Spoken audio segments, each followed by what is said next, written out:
लातूर जिल्ह्यातील चाकूर तालुक्यातील हिंपळनेर गावात मंगळवारी धक्कादायक घटना घडली। स्पर्धा परीक्षेच्या फीवरून झालेल्या वादातून मुलाने वडिलांच्या डोक्यात लाकडाने वार करून त्यांचा खून केला।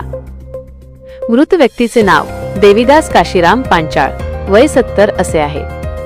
या प्रकरणी चाकूर पोलीस ठाण्यात गुन्हा दाखल करण्यात आला असून आरोपी मुलगा अजय पांचाळ, वय 24 याला अटक करण्यात आली आहे। पोलिसांनी दिलेल्या माहितीनुसार देविदास पांचाळ आणि त्यांची पत्नी शारदाबाई हे भाजीपाला विक्री व मोलमजुरी करून उदरनिर्वाह करत होते। मुलगा अजय हा 12वी पर्यंत शिक्षण घेतलेला असून पोलीस भरतीची तयारी करत होता।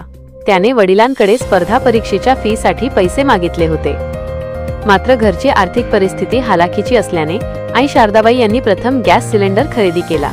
त्यानंतर पैशांवरून घरात वाद निर्माण झाला। या वादातून मंगळवारी पहाटे अजयने वडिलांच्या डोक्यात लाकडाने वार केला। यात देविदास पांचाळ यांचा जागीच मृत्यू झाला। आईच्या आरडाओरड्यानंतर शेजारी धावून आले आणि पोलिसांना कळविण्यात आले। घटनेची माहिती मिळताच उपविभागीय पोलीस अधिकारी रवींद्र चौधरी, पोलीस निरीक्षक बालाजी भंडे आणि उपनिरीक्षक मुरलीधर मुरकुटे यांनी घटनास्थळाची पाहणी केली। या प्रकरणी शारदाबाई पांचाळ यांच्या तक्रारीवरून पोलिसांनी मुलाविरुद्ध खुनाचा गुन्हा नोंदवला आहे।